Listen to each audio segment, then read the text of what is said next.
Hi, welcome back.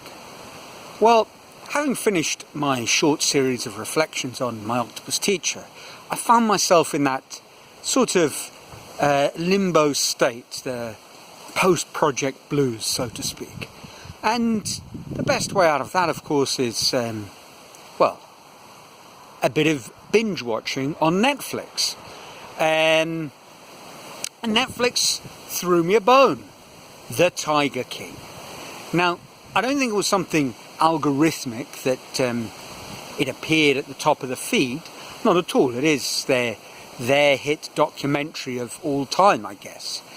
But the connection with My Octopus Teacher is obviously pretty tenuous beyond the fact that they both feature, in some sense, animals. Other than that, they really are absolute polar opposites, as profound as My Octopus Teacher is, so The Tiger King is incredibly superficial.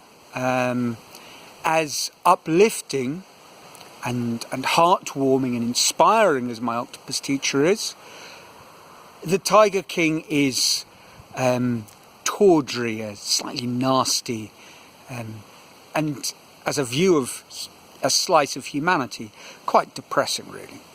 But, and I'm not going to use the word compelling, because compelling almost seems like something that you would say before you do something good. It was incredibly compulsive viewing. Compulsive like, eating a whole chocolate cake. It's just not good for you. And you know it isn't. But it is compulsive viewing, and of course it is. Besides featuring these magnificent animals, it has murder, people are maimed, there is all sorts of skullduggery, illegal shenanigans, just an incredibly depraved world that you get an insight into. And I suppose the first thing that struck me was how incredible it is in our modern world that so many people would quite happily allow themselves to be presented to the world in that way. And I'm going to avoid spoilers of any sort, other than a couple of very small points that I don't think really will affect your viewing pleasure. If you've watched the whole series, you'll know that there's an 8th episode, which is a series of interviews sort of after the fact. And one of the things that some of the characters in the series talk about is how, they kind of want to redress the balance and explain how they're not that sort of lunatic fringe crystal meth addict, they're somehow something else. But honestly, it's too little too late. This is a series full of absolute lunatics.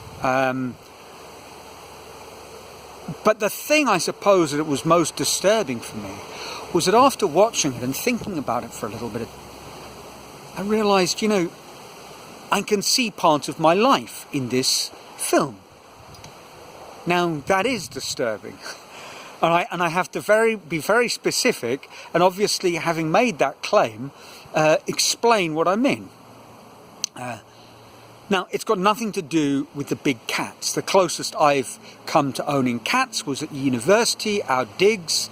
The three of us picked up a little stray kitten, which we called Eric, named after the Monty Python half a bee, because this was half a cat. Turned out even in the name we got it all wrong, because less than a year later, Nick's sock drawer was full of mini Erics, so perhaps it should have been Erica. Anyway, that's as close as I came to owning a cat, and a cat that at the time couldn't have been more than 20 centimetres, certainly is nothing like a 600-pound tiger. So nothing to do with the big cats. But it did, the whole world that they are sort of immersed in, did remind me about one aspect of many of my time in Peru. And that does have an overlap with dubious animal entertainment. When I arrived in Peru, at the end of the first year, the bullfight season kicked off, which is I think it was 5 weeks perhaps, sort of end of November, beginning of December, and it really was one of the major stops on the world bullfighting circuit after Spain. Now, I have to say straight up, I will make no defence whatsoever of bullfighting, but rather like the Tiger King, it is compelling viewing. If you were like me at that time, if you're able to step beyond the obvious moral questions, it's a stunning spectacle. Arresting, I suppose, is a good word. Death in the afternoon. And as much as the dice might be loaded in the favour of the matador, you know, every so often matadors are killed, and make no mistake, there is something quite you can't take your eyes off it-ish about watching a man being tossed sort of 30 foot into the air at the horns of a bull. So stunning in that regard. Obviously bullfighting, in comparison to the world of the captive tigers in the USA, is full of pageantry and cultural echoes from centuries gone by. Well, I suppose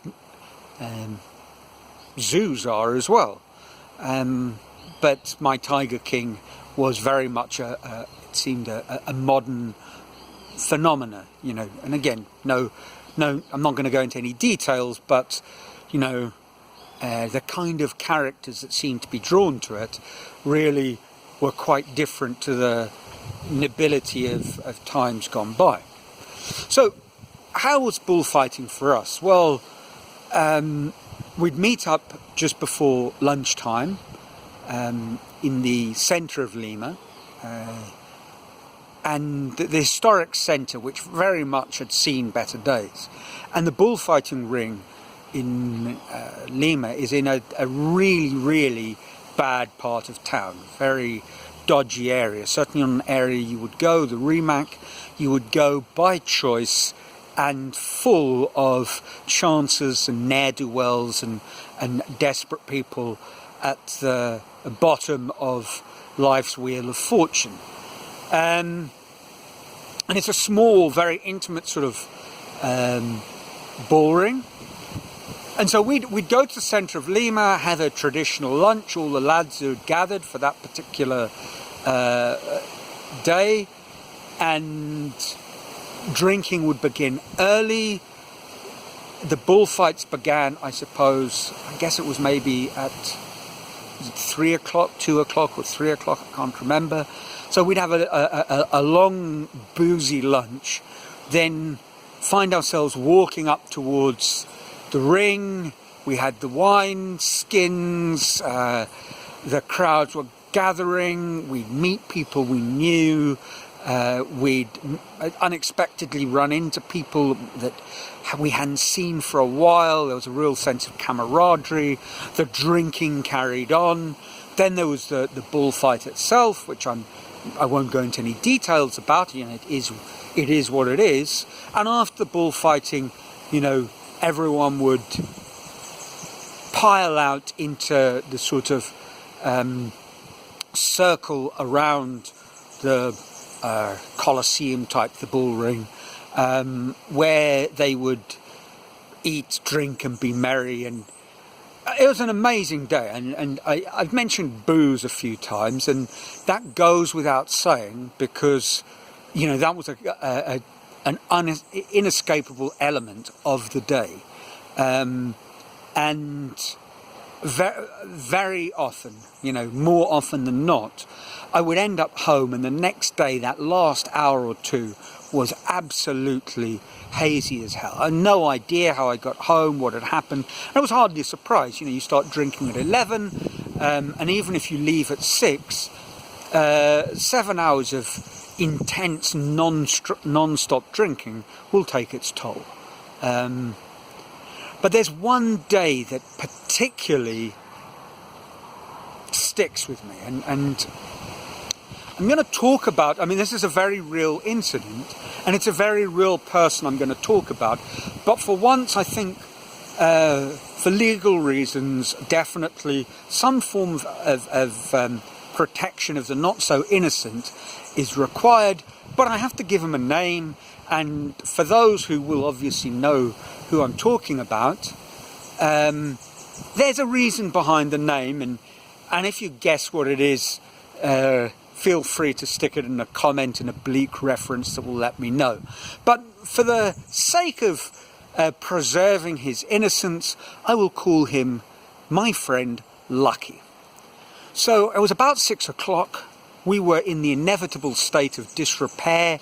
The only sensible thing to do would have been to go home. But Lucky says to me, I think it's time for a party. Who's up for this? And people knowing Lucky to be the character that he was, this was clearly a bad idea. You know, this was something that you would run a mile from, even contemplating. This really was not something that you should say yes to, but I did. So we get into a taxi and we head off to Barranco, which for those of you who don't know, Lima is the sort of Bohemian district, and we're approaching the centre of Barranco, and there's all sorts of bars, and there's a slot machine place, and as we get near to the slot machine place, Lucky says to me, roll down the window. So I do, and this crazy looking old lady comes sprinting up to the cab, leans into the window, and you know, if you've seen a movie, and I forget the name of it, but it's set in Venice, and Donald Sutherland's in it, a very chilling movie, and there's a real crone witch-like hag in it, and this woman reminded me of her. She leans into the window and tosses in a sealed envelope. Lucky says thank you, and off she disappears into the night. We drive off, and he gleefully opens the envelope and starts counting, and it's a lot. I mean, we're talking about a serious amount of $20 bills, and so on. And he looks at me with a manic sort of grin and says, well, the party starts now, you know. I hope you've got your partying socks on, because this is going to be a crazy night. Get ready for some mayhem. And, you know, I was in no state to lucidly consider that perhaps jumping out of the speeding taxi might have been the best course of action, so off we went. And I will let you know how that unfolded, and what it's got to do, how it all connects with the Tiger King next week. So hold on for a pretty disturbing story and stories, and a few, I think, opposite reflections. So until next week, I hope you're safe and well. Life is treating you as you deserve to be treated, and from a sunny Brazil, ciao.